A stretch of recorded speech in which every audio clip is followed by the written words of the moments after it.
გამარჯობა. არა მეგობრებო, არ გეშლებათ, ეს არ არის გადაცემა დამისხი და მალევინე. ეს არის ცუგობარი, რომელიც ისევ თქვენთან არის, მაგრამ ბუნებრივი ვითარებიდან გამომდინარე აღმოჩნდით აი ამ მამაპაპურ გარემოში. გარეთ საშინლად წვიმს. მოკლედ გარეთ ზაღლი არ გაიგდებაო და არც ადამიანი გაიგდება, ისეთი ამინდია და ამიტომ შევაფარეთ თავი აქ. გიორგი ალიხანოვს მოვაკითხე, წვრთნელს, კინოლოგს, იმისთვის რომ ისეთ თემაზე ველაპარაკო, რომელიც ნელ-ნელა მე მგონი უფრო და უფრო აქტუალური გახდება. ამ თემამდე მიმიყვანა რამდენიმე მომენტმა. ერთი საუბარი დავით ოდიკაძესთან, რომელიც შეგიძლიათ ამავე არხზე ნახოთ და მეორე რამდენიმე ვიდეო, რომელიც გავრცელდა, როდესაც ერთი ძაღლები ჩხუბობენ, ერთ ძაღლს დაჭერილი ყავს მეორე ქეჩოში და ვერც პატრონი და ვერც სხვა ვინმე უცხო ვერ აგდებინებს ხელიდან. და ვერ აგდებინებს იმიტომ რომ არ იცის როგორ უნდა გააკეთოს ეს. ამიტომაც გადავწყვიტე გიორგისთან მოსვლა, რომ იქნებ რაღაცა გაგვარკვიოს, როგორ ხდება ეს გაშველების მომენტი და უფრო კომპეტენტურად გვითხრას რა ხერხები და ილეთები არსებობს იმისთვის რომ ძაღლები ერთმანეთისგან გავაშველოთ.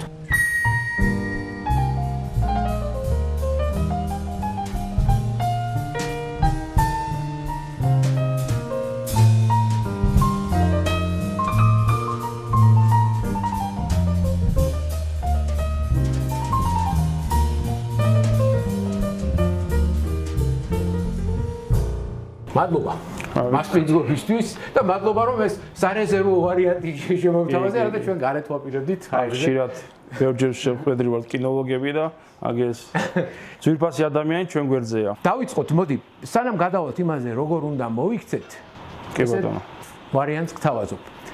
როგორ არ უნდა მოიქცეთ ასეთ შემთხვევაში, როდესაც ძაღლები ერთმანეთში ჩხუბობენ, ერთი დაჭერილი ყავს მეორე. რა არის ყველაზე დიდი შეცდომები ამ დროს? მოდი ასე დავიწყოთ. კი ბატონო, პირველ რიგში, პატრონი არ უნდა ჩავდეს პანიკაში. თავი ხელში უნდა ავიყვანოთ აუცილებლად და გავაკონტროლოთ სიტუაცია. მაქსიმალურად უნდა ვეცადოთ, თუ დაეთაკავო ჩვენ ძაღლს, უნდა დავიჭიროთ ის ძაღლი მაქსიმალურად ისე, რომ არ დაფერთხოს ჩვენი ძაღლი, არ ავნოს უფრო ღრმად ჭრილობები არ გაუკეთოს. დაფერთხვაში გულისხმობ რომ თავს რო ვაქნევენ, აი თუნდაც ის პიტბულებს და სტაფებს რო ეძახიან, მაგათ შევიათ ეს. აი იქამდე არ უნდა მივიყვანოთ. დასაგებია. უნდა დავიჭიროთ ძაღლი მაქსიმალურად დავაფიქსიროთ, სანამ ის პატრონი მოვა, ან ვინმე დაგეხმარებათ. თუ აგრესორი ჩვენი ძაღლია, ამ შემთხვევაში რა ხდება? თქვენ ძაღლთან თქვენ ყველანაირად შეგიძლიათ, ხელით ჩაუღოთ, გაუღოთ პირს, გააჩნია რა ჯიშია, რა თქმა უნდა, ეხლა პიტბულს და სტავს და როტვილერს ესე ვერ გაუღებ პირს. არის სპეციალურ აქ უკანა მხარეს ბარძაკთან მოსაკაჩი, რომელსაც ძაღლს ტკივა, ნერვიული ისა აქ, ძალიან ისე კი ზნობი არის. მაგამდე მივალთ აუცილებლად, ჯერ არ უნდა გავაკეთოთ იმას ვაპარაკობთ. აი თუნდაც ჩვენ ძაღლთან, მე იმ ვიდეოში ურტყამს თავის ძაღლს, რაღაცებს, აი ეს რამდენად მუშაობს? არა, მაგიტომ პანიკაში უნდა ჩავარდეთ, არ უნდა დავვრდათ, ეგრევე უნდა გავაკონტროლოთ სიტუაცია. მაქსიმალურად ისევ ჩემმა ძაღლმა თუ დაედაკა თქვა, ჩემი ძაღლმა გავაკონტროლო. მაქსიმალურად გავაშვებინოთ და რა თქმა უნდა არ დავაფერთხინოთ, რომ სხვა ძაღლი არ ავნოს სხვა ძაღლს ამ სიტუაციაში. პირველ რიგში ესე იგი ეს უნდა მეგცეთ, რომ ეს დაფერთხო, დავაფიქსიროთ უფრო რა თქმა უნდა, კი. არ დაფერთხოს და უფრო არ ავნოს იმ ძაღლს, უფრო მტკივნეული არ გაუკეთოს და შესაძლებელია თუ პატარა ძაღლია, გადატეხოს ხერხემატში და აგზე დატოვოს. ყოფილა ვაკის პარკში ესეთი შემთხვევა. მაქსიმალურად თავი უნდა გეჭიროთ რა და უფიქსიროთ. ეხლა განსხვავება ჩვენ ძაღლსა და სხვა ძაღლს შორის ის არის, რომ ჩვენ ძაღლს ასე თუ ისე ვიცნობ და შეგვიძლია ვენდოთ და დავიჭიროთ, მაგრამ სხვისი ძაღლი ეს ასე დაჭერა არ გამოვა, ხო? აი მაშინ გადავიდეთ უკვე ნელ-ნელა როგორ ვიქცევით. ავიღოთ პირველი სიტუაცია. ჩვენი ძაღლი არის მსხვერპლი, დაედაკა და დაიჭირა სხვა ძაღლმა. ამ შემთხვევაში რა, ესე იგი ვაფიქსირებთ, რომ იმან არ დაფერთხოს, მაგრამ აი გაშვებინების თვალსაზრისით რა შეგვიძლია? აი ნახეთ, აი როცა დავაფიქსირებთ ძაღლს და რა თქმა უნდა უნდა დავვლიდოთ პატრონს, რომ თუ პატრონიანი ძაღლია, თუ არა, ყველა ახლა ვინც ასეინებს ძაღლს, აქ პავადოკი. აი პავადოკს ვიღებთ უბრალოდ და ვაკეთებთ მახრჩობელას. უბრალოდ კისერზე უჭერდა. კისერზე და უჭერდა ვახჩობთ. სხვა არ არსებობს შანსი, რომ გააშვებინოთ. მით უმეტეს თუ ეს არის პიტბული, სტაფი, როტველერი, კანიკორსი, სხვა ჯიში, დიდი ჯიში. მაქსიმალურად ვახჩობთ იმ ძაღლს და როცა გადაეკეტება უკვე და სუნთქავს ვერ შეძლებს, მაშინ უშვებს ძაღლი. და ამ დროს უკვე უნდა გავათრიოთ და უშუალოდ ჩვენ ძაღლს. მაგრამ ისევ ის პრობლემაა თუ ზაღლი მარტო და პატრონი არ აყავს, მაქსიმალურად ეს გიჭირავთ და ანუ თქვენ ძაღლს ვეღარ აქცევთ ყურადღებას. და ის არის დიდი შანსი რომ მობრუნდეს უკვე. რა თქმა უნდა, კი. შესაძლებელია რომ მობრუნდეს და გიკმინოს კიდევაც. მაგრამ ნუ თქვენ ძაღლის გამო მე მგონი ეს ტკივილი არ იქნება თქვენთვის. თქვენს ეფექტში ხართ. ბრძოლობთ თქვენ ძაღლთან ერთად, გინდათ რომ უშველოთ, რომს გიკმინოთ არაფერი, ნუ მე მგონი მასე იქნება. პიტბულმა თუ გიკმინა არაფერი ვერ იტყვი. კი, მაგრამ როცა ეფექტში ხარ, უკვე აღარ მაგაზე აღარ ფიქრობ. მაგაზე, კი ბატონო.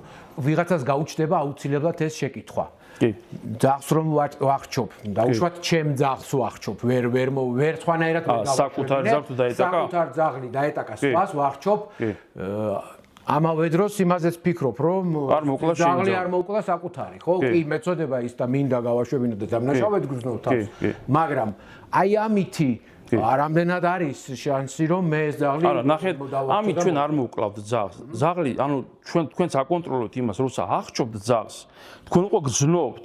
ის უშვებს და რომ უშვებს, ამ დროს უნდა ცოტა მოასლავო ეხლა რო დაინახო რომ უშვებს და კიდე აღჭობ მოკლავ რა თქმა უნდა. ანუ სიკვდილი არ არის ეს ძაღლი, ეს უბრალოდ გადაეკეტება სასუნთქი გზები, ძაღლი იხჩობა, უშვებს, რომ უშვებს, ამ დროს ცოტა უნდა მოუშვა რა თქმა უნდა. ეხლა ზოგი შეიძლება გამწარებული იყოს და აუ ჩემი ძაღლი დაგვიჯერდა მოუკლა, ეს უკვე არა, ეს მაგას არ ვიძახი.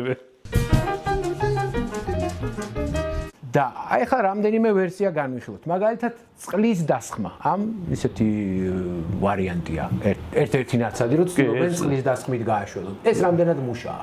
ეს როგორ იყო, იცით, ადრე იყო ეს კუჭი ძაღლები ჩხუბობდნენ, მიასხავდნენ წყალს ხოლმე და გარბოდნენ ძაღლები და ეშინოდათ. ეხლა ისი განვითარდა, ეს ძაღლებიც განვითარდნენ, რომ არ ეშინიათ, არ წყლის ეშინიათ, არ წყვირის არ ეშინიათ, ნუ არაფერს არ შვილის ეს. მით უმეტეს აი ჯიშებს, რომლებიც ცოტა ბაიცოვსკის რო ეძახიან ან მოჩხუბარ ძაღლს, იმას საერთოდ არ შველის. ეს კი არა ყო კუჭი ძაღლებს რო ჩხუბობენ, იმასაც რო ასხავენ წყალს, იმასაც არ ეშინიათ. და აი რაღაცას რო ახსენებდით ამ ბარძაკთან ხო არის, კი ბატონო, არის ეგეთი ანუ როგორ იტყვიან, მტკივნეული ადგილები ძაღლს უკანა ბარძაკთან როცა მოკაჩავ, ძაღლს ტკივა და რას ნიშნავს ბარძაკთან? ეს ცოტა დავაკონკრეტოთ. აი ფეხზე მოვკიდეთ არა, ბარძაკი, აი ბარძაკთან ქვევიდან უნდა მოკაჩოთ თქვენსკენ, ძაღლი ხო ის მიმართოთ უკან, კი. უკან და ამ დროს ტკივა ძაღლს. და მაგას ინსტინქტურად ძაღლს უშვებს ან რაღაცას უშვებს და უნდა მოგიბრუნდეს. მიხვდით? და ამას უშვებს იმ მომენტში. მაგრამ ყველა ძაღლზე არ მუშაობს ეს. თუ ძაღლი ეფექტშია და გაგიჟებულია, ეს არ შველის. ანუ ეს 100% და შეიძლება 10% უშველოს. არის კიდე, ნუ ესეთი ძველი მეთოდია, ანუ ყვერებზე კიდევენ ძაღლს. და კაჩავი, თუ მამალია, ხა იტყვიან თუ დედალია, ორად მოკიდოთო. მაგრამ თუ მამალია, ანუ ეს მომენტი შველის, მამალი უშვებს და ბრუნდება. მაგრამ ყველაზე ნაღდი და ყველაზე აი გამოცდილი მეც გამომიცდია მასე, როცა ჩემოწაფის ძაღლს დაეტაკა კავკასიური და აღჩობდა, შეიძლება ითქვას, პავადოკით ვაღჩობდი იმ ძაღლს და რო უკვე ხრიალი დაეწყო გავუშვა. რომ გადავარჩინე ჩემი მოწაფე, ანუ 7 თვის ავჩარკა იყო და ნუ ეს უკვე ეს ნახეთ, როცა იხჩობა ძაღლი, ხო, და როცა უშვებს, იმას თავი არ აქვს, უცებ მობრუნდეს და დაგეტაკოს. ეს 1-2-3 წუთი კიდე ეგდო ეს ძაღლი. მიხვდით? აი ეს დახჩობა რამდენ ხანს ცოტა ესეთია, ხულად გზნობ თავს ესეთ რაღაცები რომ, მაგრამ შეიძლება ამ გადაარჩინოს. გადაარჩინოს 100% გადაარჩინოს, კი ბატონო. ამიტომ ალბათ ჯობია მაინც ვიცოდეთ. რამდენ ხანს დაახლოებით რამდენ ხანი ჭირდება აი ამ ეს წამიერია, ნუ გააჩნია ეხლა ფიზიკურად ადამიანი რა ხელხა. ბავშვი შეიძლება მაგას ვერ გააკეთებს. ანუ ძალა უნდა კონდეს მაგისთვის, თუნდაც კავკასიური რო იყოს, რომ დააღჩო და მიაძინო ძაღლი. მიხვდით? ანუ ძალა გჭირდება მაგისთვის, მაგრამ ნუ ძალიან ეფექტურია ეს. ანუ მაგაი სხვა შანსი არ არსებობს, თუნდაც კავკასიური გინდა პიტი ან სტაფი რო იყოს, რომ დაეტაკო ჯაღლს და ისე გააშვებინო. ეხლა ჯოხს ვერ იპოვნი, ვერსა ჯოხს რო უდებენ, ესეც სპეციალური ჯოხი უნდა იყოს, რომელიც არ გადატყდება და რომელსაც უდებენ კბილებში. ეგ როგორ? ნუ ეს ადრე როცა აჩხუბებდნენ ძაღლებს, იყენებდნენ სპეციალურ ჯოხებს, ანუ რაღაცა მოხარშ დროს უდებდნენ. არა, ჩხუბის დროს არა, როცა გაშველების დროს. გაშველების დროს. როცა გაეხსნა ტყვა, არის სპეციალური ჯოხები ქონდა, მოხარშული რაღაცა ჯიში ჯოხი იყო, რომელსაც არ ტყდებოდა და ანუ უხსნიდნენ ტყბას, მაგრამ ხო, ეხლა ეს ადამიანი ეს ჩვენ არ გჭირდება, ხო, ეს ჩვენ გჭირდება, უცებ რაღაცა რომ მოხდეს, თქვენ გაქვთ პავადოკი ხელში. ასეთი შეკითხვა მაქვს ჩვენი სპონსორის Nutrimax Pets-ისგან. რამდენად ახდენს გავლენას პატრონის პანიკური რეაქცია ჩხუბის ხანგრძლივობას და სიმძიმეზე? თუ გადადის ეს მაგალითად ძაღლზე. რა თქმა უნდა. კი ბატონო, ანუ იმიტომაც ვიზახე პირველ რიგში პატრონმა ხელში უნდა იყონოს თავი, არ უნდა დაპანიკდეს, არ უნდა იყვიროს, არ უნდა იწივლოს. Რა თქმა უნდა, გადადის ზაღზე, ზაღლი უფრო ნერვიულობს, უფრო ეფექტში გადადის და შეიძლება თუ თქვენმა უკმინა, უფრო დაიწყებს კმენას და უფრო ფერთხვას. ანუ ზაღლი გზნობს, რომ პატრონი ნერვიულობს, ეს ადრენალინი გადადის ზაღზე, ზაღლი გზნობს მაგას და უფრო ეფექტურად ჩხუბობს მერე. მიხვდით? თუ ჩვენი ზაღლი დაიტაკა. ხო, თუ ჩვენ თუ ჩვენ ზაღს დაიტაკა და ჩვენს როცა ნერვიულობ და ყვირივად, ზაღლი სამითაც იჩაგრება. კი უნდა რაღაცა გააკეთოს, რომ ვერ აკეთებს, უფრო ბევრად ნერვიულობს. ანუ მაქსიმალურად უნდა დავწყნარდეთ, არ უნდა ვინერვიულოთ, თავი ხელში ავიყვანოთ და უშუალოდ ჩვენ ზაღს, ოთხფეხა მეგობარს. აი ეს როგორ მუშაობს ბრძანების დონეზე. როდესაც ეს აი ზუსტად ამ აფექტურ მდგომარეობაშია და სწავლებული აქვს. რამდენად შესაძლებელია გავწვრთნათ ზაღლი ისე, რომ ერთ დაძახებაზე გაუშვას. ეს რა ჯიზია ლაპარაკი ამ სტაფეზე თუ საერთოდ? მოდი ნებისმიერი ავიღოთ. დავით და თუ გინდათ რანჟირება გავაკეთოთ, დავიწყოთ. ეხლა გერმანული ავიღოთ, ერთი სიტყვიდან ის იხსნება ადამიანი და უპრობლემოდ. ანუ იმიტომ რომ ის ისეთი გასწორებული ფსიქიკის ზაღლია, როცა გეშავ ადამიანზე და როცა ასწავლი, როცა უნდა ფულს ეტყვი და მოხსნი ადამიანთან, უპრობლემოდ იხსნება. იგივე როტველერი, იგივე კანიკორსო გამიწურთნია, უპრობლემოდ ხსნი. ანუ კავკასიურიც კი ახლა ორჯერ სამჯერ იხსნება ადამიანთან, ანუ აღარ აკმეს. რაც შეეხება პიტებს, სტაფებს, მოჩხუბარი ზაღლია, მაგათ ანუ როგორ არის ეკეტებათ თავში რაღაცა, ერთმანეთს რომ ჩავლებენ, ხო?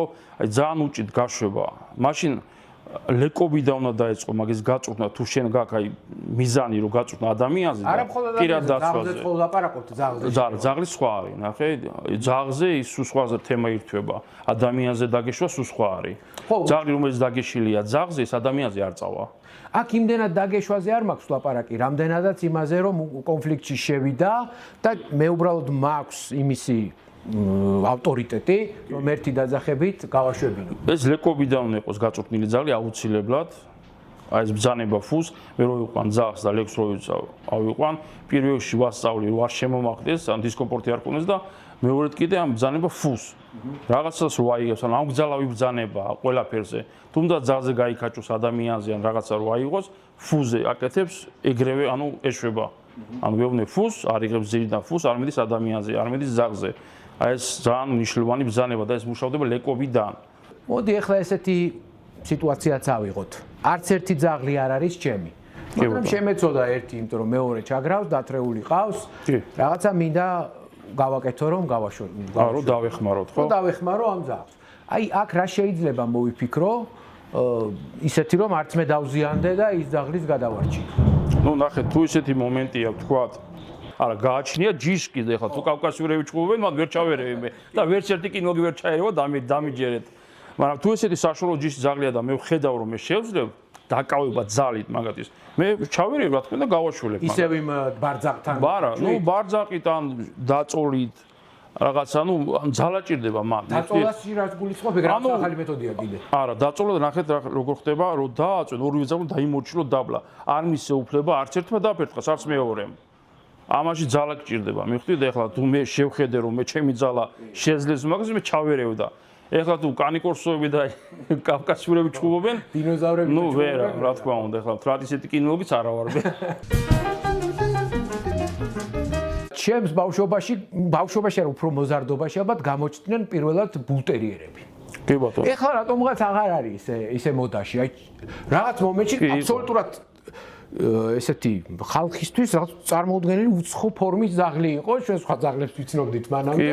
გამოჩნდნენ უცებ ეს 90-იან წლებში ვამბობ. გამოჩნდნენ უცებ ეს ბულტერიერები და მათ მოყვებოდა ეს მითი თუ სინამდვილე, აი ხლა გავარკვიოთ, რომ ეს რო დაკეტავს, რომც მოკლა ეს დაკეტილი რჩება. ხო, ნუ ატმოსფერო აქვს, მათ 9 ატმოსფერო უნდა აქვს, მაგას ანუ კეტვის ყბის. ხო და აი ეს დახჭობა ეგეთ ზაღლებსაც.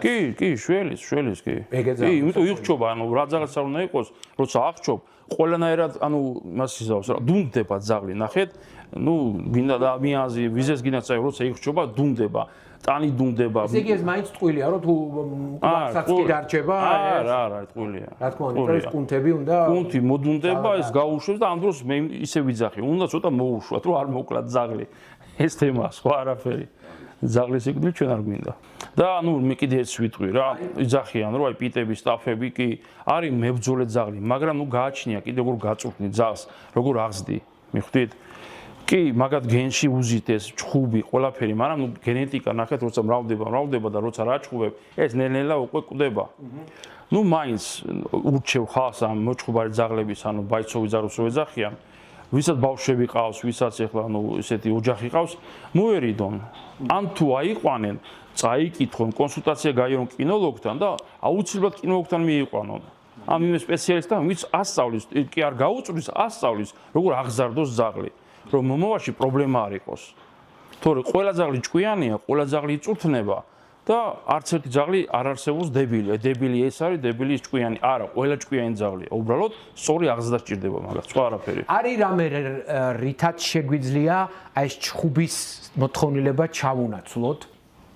რამე აქტივობა შეიძლება ვარბენინო კი, რა თქმა უნდა, ფიზიკური დატვირთვა, აი თუნდაც ბურთზე თამაში, გადახტომა, გადმოხტომა, სიმაღლეებზე ახტომა, გადმოხტომა, ფიზიკურად თუ დატვირთავთ ზაღს და ანუ დაღლით ენერგიას დახარჯავს, ის აღარ იქნება, იმისთავი აღარ იქნება ზაღს გაიკიდოს ან ეჩხუბოს ან რაღაცა.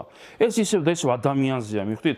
იმ ადამიანმა თუ ასწავლა ეს მიმართულება, როგორც მე ახლა დაცვაზე წვნი ზაღლებს ადამიანზე ვგეშავ დაცვაზე. ანუ და როცა ადამიანი არის ადამიანი ზაღს წვნის, რომ ზაღს ეჩხუბოს, ეს უკვე ლეკობინას დის მაგას. ანუ მოჩხუბარი ზაღლი რა. ასე თემა და ეს არ უნდა იყოს. ადამიანზე დაგეში, მოდი ესეც მინდა რომ მაყურებელმა გაიგოს, იმიტომ რომ მე ეს არ მოყვეს რაღაცა. ადამიანზე დაგეშილი ზაღლი ხომ არ ნიშნავს მოჩხუბარ ზაღს. არა. ნახეთ ადამიანზე როცა იგეშება ეს ხდება პირადი მცველი ზაღლი იმ პატრონის, იმ ადამიანის, ანუ მე კლიენტები როცა მყავან, ანუ მინდა რომ ყავდეს დამცველი ზაღლი. მე დაგიშვას იმას ვაბობ, რომ ანუ ვასწავლი სპეციალური მაკაცები მყავს, ანუ ეს ხალაჩიკებს ეძახიან, ვინც იცვებს სპეციალურ ფორმას, უშვებ ზაღს, ანუ ვაგლეჯინებ, როცა ვეუბნებ ფულს, ანუ უშვებ ზაღლი, იგივე პატრონის თავდასხმას ვაკეთებ, ისევ ზაღს უშვებ, ანუ მცველი ზაღლი ხდება. ამას ქვია დაგეშვა. ზაღზე დაგეშვა ქვია, რომ დაეტაკება ზაღს და ეჩხუბება. ანუ დიდი განსხვავება ადამიანს და ზაღლის შორის. ძალიან დიდი მადლობა და ისევ იმით მინდა დავამთავრო, რაც თქვი, ჩვენ რა გვიყვარს ყველა ზაღლი, არ გვინდა რომ ზაღლები ერთმანეთთან იჩხუბონ და ეს გადაცემა ზუსტად ამიტომ ჩავწერე, რომ მინდა იცოდეთ მეტი, მინდა უფრო ინფორმირებულები იყო და მეც, მე ყოველ გადაცემის ჩაწერისას ისევე ვსწავლობ როგორც თქვენ და დიდი მადლობა გიორგი ალიხანოვს იმისთვის რომ ეს დაუზარლად გაგვიზიარა და თავარია გარეთ ახლა ინგრევა ქვეყანა და იქ არ ვცველდებით აგერ გამოგვიყო თავარია მოვიდოვი და გადავივიოთ ეს ყველაფერი დიდი მადლობა ნუტრიმაქ სპეც სპონსორობისთვის დიდი მადლობა თქვენ რომ გიყურეთ და გამოიწერეთ ცუგობარის არხი გაუზიარეთ მეგობრებს კომენტარები დაწერეთ და რა ვიცი ცუგობრეთ ჩვენთან აბა დროებით